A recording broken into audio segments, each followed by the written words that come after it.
I've had. So it's been good though. I feel better than I ever have. Do you feel like there's something to prove this spring? I don't want to say there's something to prove. I'm just going to continue to go out there, be the best teammate I could be. You look bigger. Are you bigger? I don't know if I'm big. I'm about the same weight. I haven't really fluctuated that much. I'm around 210. You mentioned the injuries. Obviously, that's frustrating. But those happen. Guys have come through.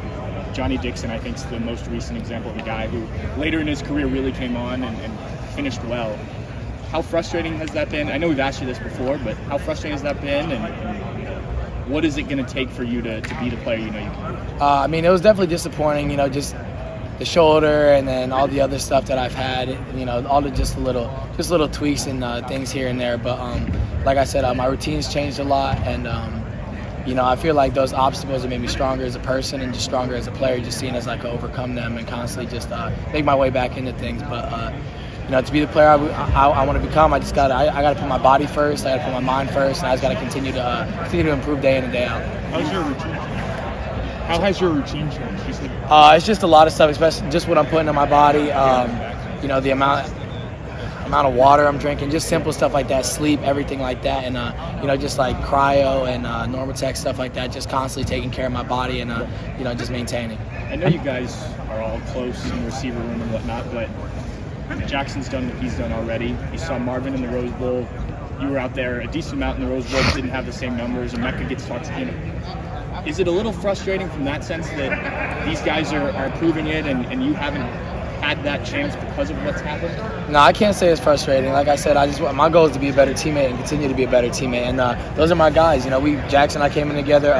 We were here the year before Marvin Met came in, and they went out and did their thing. So I'm happy for them. I'm happy for everything they did. We're just looking to thrive as a unit.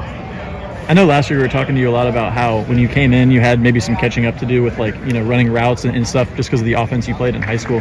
How do you feel like you've progressed in that element over the course of this next year since we last kind of talked to you about that? I definitely feel like I've just gradually made progressions every year, and even I've had to progress past the injuries because then I come back a little bit rustier and take a step back, and then I feel like it's constantly 2 steps forward. So I feel like right now my route running is at its best. Like I said, I feel good, I feel fast, I feel strong. So I'm just going to continue my routine right now, and hopefully it just, hopefully sky's the limit.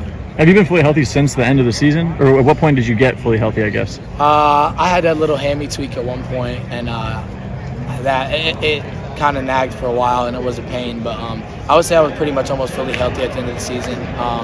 Really haven't had any injuries or issues since then, so I've just been feeling really good.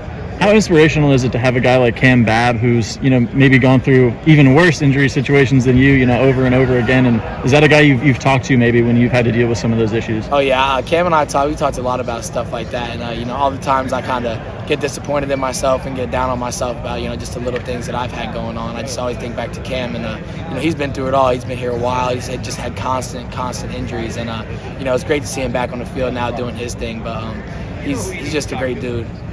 How do you feel like your chemistry with CJ is at, with another year of him, being the starter, obviously, and getting to work more with him? Chemistry's up there. We're doing a lot of stuff last year. We're doing a lot of stuff even outside of practice this year, and chemistry's just constantly building, and I just feel like we're just growing as a duo and really as an entire receiver unit with him. One of the main storylines, it seems like, whether it was your offensive coordinator talking to Brian, talking about it yesterday, has kind of been versatility, whether it's moving outside, moving to the slot. Is that kind of just an expectation for the room that you can be placed anywhere and you're expected to perform, whether it's on the inside or out?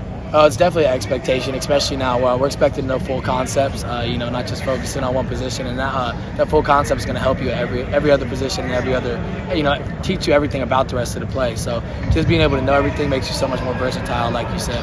How valuable is that to kind of have the whole picture of what the offense is supposed to be? I think it's a big deal, especially just showing that you could come in and play inside, play outside, XZ, whatever you need to be, to be successful as a team. So I think it's a great attribute to have. Do you feel like it's something that, obviously you want to get to the next level, but just having that experience and versatility here at the college level, is that something that you can kind of put in your back pocket? Like, yeah, I can save this, and this is kind of make me stand out in the future. Yeah, I definitely feel like it can make you stand out in football, workplace, really anything. Just being versatile, being able to do more than one thing, better than somebody else, and constantly trying to be the best that you can be. And I feel like, that, like I said, that could be beneficial for your future, like on or off the football field. How does that versatility help the offense when you're not, when you know that one guy's not lining up in one position all the time? You guys I feel like it makes you unpredictable. It gives a little like, I don't even know what the word is, I guess hiddenness to what people are doing, and you know, you can't really predict something. One time somebody's outside, one time they're inside, one time they're on the opposite side. So I feel like it gives you a real sense of like they could do anything at any time. Julian, is this the